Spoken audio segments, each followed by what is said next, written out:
Hey guys, how you doing? Chris Rod. Today we're going to be talking about Spring,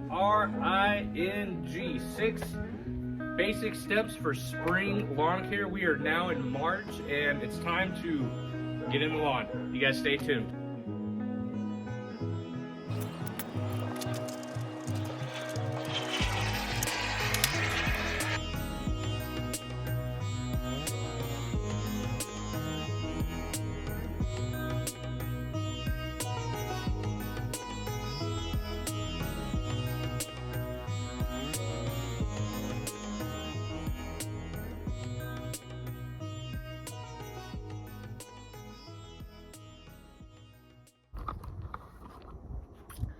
YouTube, hey guys, how you doing? Chris Rod here in my own backyard. If you guys are new to the channel, do me a huge favor, go ahead and hit that subscribe button and that bell notification. That way when we update you guys about our lawn care program for my Bermuda grass enthusiasts or my turf type tall fescue, whatever the grass type, hit that bell notification. Do me that favor, that way you guys get the updates. Okay, today what are we doing? Man, it is freaking nice outside. Okay, as you guys already saw, I started to clean up the lawn, did some edging. You guys saw the hack job I did over there earlier and I went ahead and mowed it. Now what we're talking about today is an acronym for spring lawn care, and the acronym is SPRING. I wanted to keep this as simple as possible, and today we're simply talking about some things that I want you guys to start thinking about now in March leading into springtime, which for some of you guys maybe in the transition zone or up north isn't going to be happening until April timeframe. But here in the south, I am in West Texas. It is a gorgeous day outside. I'm actually perspiring doing a little sweating from cleaning my pool. And we had 2-3 days ago 80-mile-per-hour winds. We had record winds, and it just blew dirt all in my pool again, so I had to vacuum it out. But it was really bad this past week. So getting back to the video, what we're talking about is spring lawn care, March lawn care, guys. Okay, now this primarily applies to Bermuda lawns in one aspect.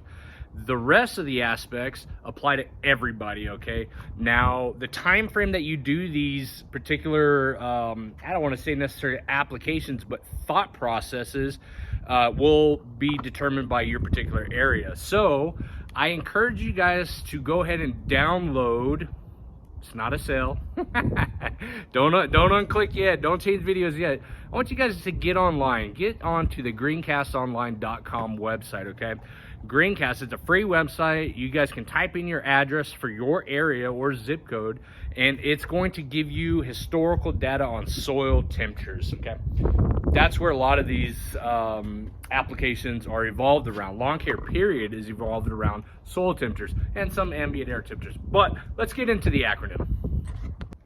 All right, guys, so today's acronym is SPRING, okay? S-P-R-I-N-G, spring. Why? Because it is coming around springtime, all right? Of course, that's going to depend on where you live. If you guys are up north, you probably have snow until April. It melts away that second week of April. Here in the south, I'm in West Texas, we are coming up on springtime. So the first acronym word or letter is S, and that's going to be scalping, lawn scalping. Again, this is for your Bermuda southern lawns here in West Texas or wherever you're at. And if you got a Bermuda lawn, and if you guys are new to the channel and you don't know anything about lawn care, one of the first things we do in the springtime is we scalp our Bermuda lawns. All that is a simple process of taking your mower, okay, and a lot of them have these little notches on the left and the right side. Some are only on one side, and you're going to go ahead and drop your mower to its lowest setting, okay? Scalping the lawn is a simple process of lowering the mower deck as low as it can go, attaching your bagging unit, and mowing the lawn, okay? You're essentially scalping the lawn. You're gonna cut it right off, okay? If you've been growing taller grass throughout the winter time and you just let it go dormant, you're gonna have a lot more work cut out for you. But if you're on the shorter side of things, and if you've got Bermuda lawns and you're maintaining that 1-inch cut height and you let it go dormant throughout the season, and you come back and scalp it. A lot of these mowers don't go lower than 1 inch in cut height. Some are 1.5 inches. If you're lucky enough, you may get one that goes as low as 3/4 of an inch or even 1/2 inch, especially if you guys are using a rotary mower. So why do we scalp in the springtime?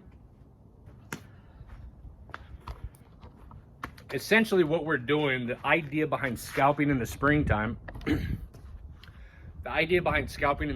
is essentially to lower the grass cut height to allow for a couple things. One, that big old ball of goodness up there, that sunlight, we want it to radiate down and penetrate through the leaf tissue or the foliage of the grass to the soil system.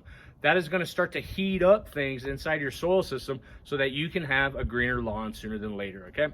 The second reason why we want to scalp the lawn is to remove any excessive grass clippings or to allow for airflow to reach the soil system. These are things that we need to have happen in the early springtime for Bermuda lawns, okay? If you guys are up north and you guys are growing tall fescue, Kentucky bluegrass, you can scalp Kentucky bluegrass. You can get it lower. It is one of those grass types like ryegrass that you can maintain really short and scalp it down if you would like, as low as you want. Tall fescue, do not do this step, okay? This is the one spring acronym letter that I don't want you to do. This does not apply to you. This is primarily for my Bermuda lawns. We scalp in the spring. All right, so that covers S. What about P? So P for the spring acronym spring is going to be kind of twofold. I want to use two specifically for this video, is pre-emergent applications, P, and then pH levels, okay? Now, the reason why I left pre-emergent for inside the acronym is if you have not done it already, okay? Springtime, March, typically, if you're here in the South, is too late to do a pre-emergent application in the sense of controlling poa annua and crabgrass, okay? Those two particular weeds, which is the target weeds that we try to predominantly control with pre-emergent, is done sooner than springtime.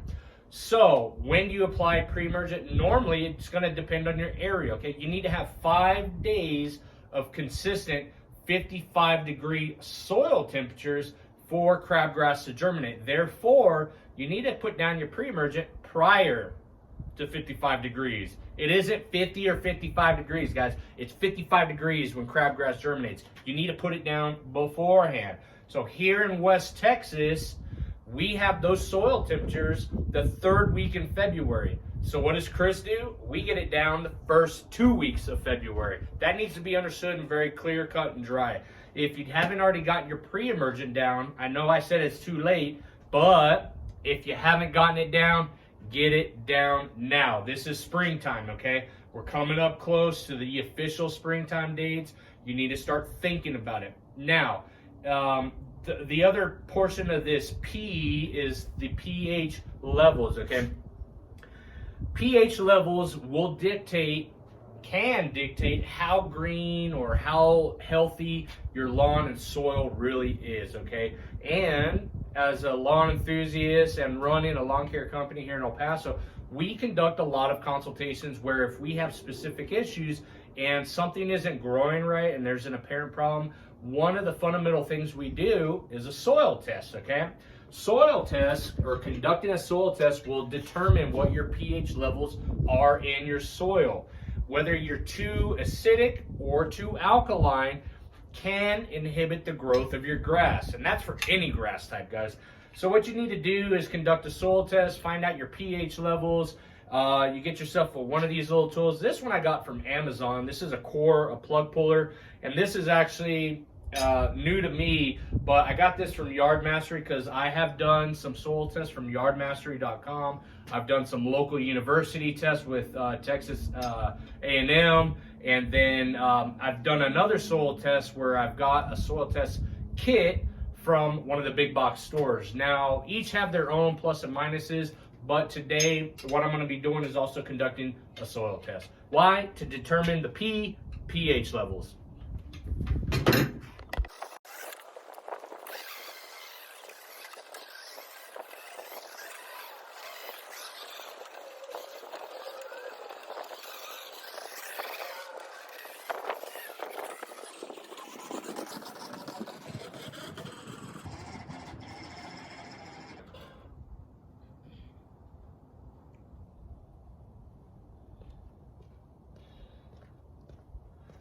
All right. So I know you guys are thinking right off the bat, Chris, why the heck are you applying fertilizer? It's March 4th. Don't worry, guys. I'm not applying fertilizer. It's not the NPK, okay? What I just put down was biochar. Actually, it was humichar, okay? It's a combination of humic acid and biochar. The reason why I put down biochar is for the SPR. The R inside of our acronym today is roots, okay? I want you guys to start thinking about your root systems of your grass plant, okay? Well, you're like, Chris, well, what are the roots gonna help me? How are they gonna help green up my lawn? Why am I thinking about what I can't see? Well, the fact of the matter is, the root system is what is everything derived from, whether you're growing a grass type or a vegetable to eat at a later date. It all starts with the root system. It all starts with your soil and the symbiotic relationship the soil has with your root systems of the plant you're growing. So for today's acronym, the R is roots. The application of biochar and humic acid, okay? Biochar is essentially carbon, okay? Biochar is a byproduct of an element that's been burned without oxygen. In this case, it could be, it's wood. Wood burned without oxygen at a certain temperature creates biochar, okay? Adding carbon to your soil system, even if it's a lawn, this does not just necessarily apply to garden areas or farming for agricultural purposes. It also applies to your guys' lawns. And if you can get in with me on the same page, you guys would fully understand the grass and the bigger picture here when you stand back and look at it from a human perspective. But when you manage your lawn soil and your lawn root systems, you will have the greenest lawn on the block. I guarantee it. It starts by adding more carbon to your soil. Therefore, today's acronym roots is what the R stands for, okay? That biochar, adding the carbon, it's the main energy source for the microorganism, the mycorrhizal fungi inside your soil, even in your lawn soil. When you start taking care of all that, you're gonna have a greener lawn, trust me. Now's the time to start thinking about adding or introducing biochar into your soil system. You can add it any time of the season, so you have a readily available energy source for the microorganisms that come alive when we have warmer soil temperatures around 60, 70 degrees. They're gonna have something to feed off of, and their byproduct, the microorganisms byproduct, feeds your root systems, guys. The next is a humic acid, okay? The humic portion of the humichar that we just got through applying, that humic acid is the same process and concept. It's feeding the humate layer, okay, inside of your soil system that resides across the planet, that resides underneath your lawn, okay? So that's your R for today. The I in spring is for irrigation, all right?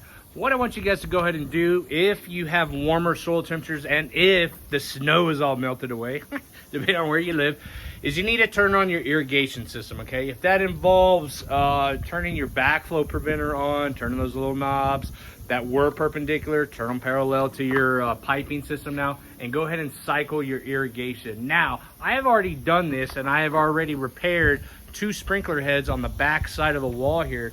And over the course of the past week or two, what I've noticed is I do have an additional irrigation problem with one of my sprinkler heads. And I wanted to display or show you guys that issue right here. Look at this.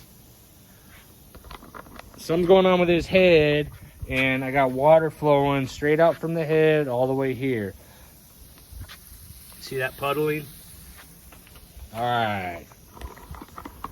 That's a waste of water right there, and that's a problem I definitely need to resolve. So irrigation, get it fixed now, because if you wait too long, lawn care enthusiasts or lawn care control companies, irrigation companies out there are going to be booked sooner than later before you get to your irrigation problem. So I do recommend that you go ahead and turn your irrigation system on, get it fixed now, guys. N is for nutrients, all right? We want to test our soil so we know exactly what nutrients we're deficient in and what nutrients we need to go ahead and apply and plan for for the lawn care season. So here's a really good example for all my Milorganite users out there. Milorganite's a great product, and I'm not bashing it at all. I've used Milorganite in the past too, but I've also stopped using Milorganite years ago. And the reason for that is because after conducting a soil test, I discovered that my phosphorus was crazy high, okay? It was excessive. And for that all intents and purposes, is when you have a high phosphorus inside of your soil system, it can inhibit the uptake of other nutrients by the plant, in this case, grass. So if you have a high phosphorus based on a soil test, you should not be putting down any more product or fertilizer that has a phosphorus macronutrient inside of it. As far as the N and nutrients and discovering what I have, what I don't have, is you guys need to conduct a soil test, okay? This isn't a sponsored ad or anything like that. I'm not affiliated with Yard Mastery, but yardmastery.com, okay, they do offer this is probably, the reason why I'm talking about this one is because this is the most convenient kit I've ever used, okay? They send you this in the mail, it comes in a box, and then the kit comes in a box. But you need to conduct a soil test, and I'm only recommending that so that you don't waste money putting down product that you don't need to apply. It doesn't make sense, okay? It's a waste of money. I'm trying to help you guys conserve and save some money. The way that we do that is we spend money and conduct a soil test. I hope that doesn't sound counterintuitive, okay? But I don't even know how much this costs off the top of my head, but if you go to yardmastery.com, you'll be able to figure out the costs and how many kits you want. That little probe that I showed you, I actually spent the extra money to get that little probe. I thought it was gonna be a little bit bigger, to be honest with you, but it was tiny as heck. And I think it's gonna make it easier to pull plugs for the soil test. But once you open this sucker up, it's very easy to discover what nutrients you have in your soil system based on this test, okay? It comes with a mailing package that a return label, in other words. It's got the instructions right here. You pull some cores out, you get the samples inside of a box, a bag, you mix them up, and then you fill up this little container that's sealed, okay? It's got a piece of seal tape on it. Break that, put your soil inside of this, reseal it, get the app, okay, register your product or register your kit, and then a week or two later, I don't even know how long it takes anymore, you get your results back, okay? And that's gonna tell you the nutrients that you're deficient in or that you're excessive in. And as my description earlier, don't go applying a product that you're excessive in, because it could possibly do more harm than good. So you gotta know your nutrients inside your soil system. All right, guys. The final letter that we're talking about today for the spring acronym is the G. The G stands for growing degrees, okay? And the reason why I added this in here today was because I want you guys to start to familiarize yourself with certain soil temperatures or growing degrees where everything in spring lawn care begins to happen. And each one of these phases of grass growth, mycorrhiza organisms, the healthy bacteria and the fungi inside of the lawn soil and the garden beds all happens at different growing degrees, okay? So if you guys are into lawn care in depth and you guys are out there doing your pre-emergent applications and you're thinking about your lawn scalping, this is May lawn care, or March lawn care, I'm sorry. March I want you to start thinking about this spring acronym, okay? And the G for growing degrees, it really helps you understand and dictate when you start doing certain things. For example, your lawn scalping. Today you saw me mow, my mower's on the lowest setting, but the reason why I'm mowing at my lowest setting, not necessarily to scalp my lawn, but I've also had ryegrass back here, and in order for my herbicides to control the ryegrass, in order for them to be effective 100%, I have to have an extremely short turf, okay? So I mow at the lowest setting. I've seen a lot of you guys out there across the Facebook platforms, the Bermuda lawn care enthusiasts on YouTube and social media platforms are already getting out there. Southern, eastern Texas, you guys are already out there hammering these lawn scalpings. And there's even talk about a term called pre-scalping. And that definitely is going to apply if you are maintaining a taller Bermuda grass. You want to do a pre-scalp to get rid of some of that top growth. And that's going to allow, when you do your full Bermuda lawn scalping, to have less debris or material to dispose of at the time that you do that. And that's all fine. But if you maintain a short turf anyways, you don't have to pre-scalp, okay? But getting back to the G for our acronym today, the growing degrees is going to dictate when you do your lawn scalping. That is when you look back at your lawn and you've got a nice green haze of Bermuda grass sprigs popping up everywhere. That transition here in West Texas, in El Paso, that happens the first and second week of April. That temperature, the soil temperature, we're talking about 65 to 75 degrees, the growing degrees on when we do our lawn scalp. That is when you guys should be doing a lawn scalp.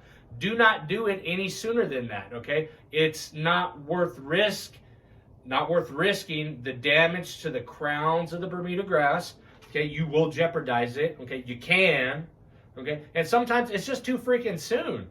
Some places, East Coast, Georgia, North Carolinas, here in West Texas, we just had snowfall, flurries, snowfall, which is unheard of this late in the year. 2 days ago, I swear to God, we had snow primarily on the west side, but my point is this.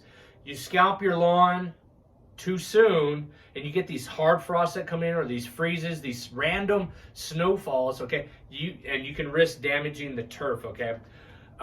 So growing degrees, 65 to 75 is when that Bermuda is transitioning and you start to see the green little sprigs popping up throughout the yard. That's your time and opportunity to go out there and scalp your lawn, because you know that your lawn is waking up, coming out of dormancy, and starting to grow and sprout little new Bermuda sprigs, okay? That's your opportunity, 65 to 75. That's the growing degrees, okay?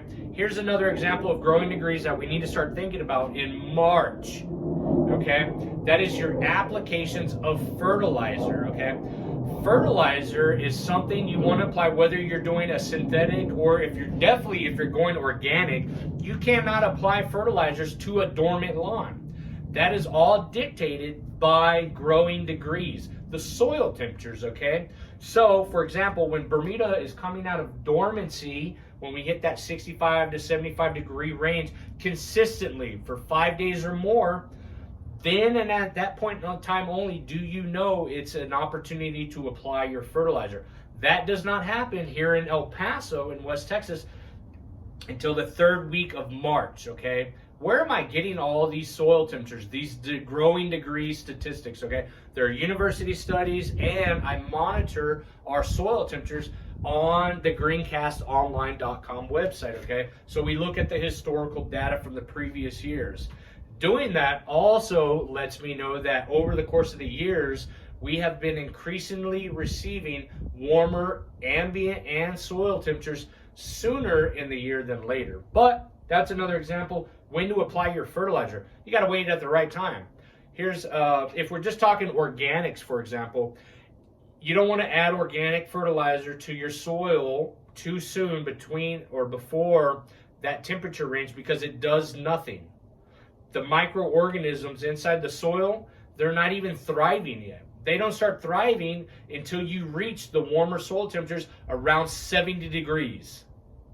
Consistently, 70 degrees of soil temperatures is when the microorganisms start to feed on that organic fertilizer that you're applying in order to create the byproduct that feeds the grass or the tomatoes or the peppers. You gotta wait, guys. So the G for today's acronym is simply growing degrees. You need to do your homework, and hopefully this video helps you a little bit on some applications, but don't do it too sooner than later, okay? Again, if you haven't already, please subscribe to the channel, hit that bell notification, give me a thumbs up, and please always leave a comment below, and I will get back to you as soon as I can. If you guys want me to make a video specifically on some of the comments that you leave, leave that comment below. Let me know that you'd like to hear me talk about some of the lawn educational standpoints for Bermuda grass or fescue, Kentucky bluegrass. We could talk all day about it, guys. But that's today's video. I hope you enjoyed. Please like. Spring is your acronym for spring lawn care in March. Get it done. Check you guys later.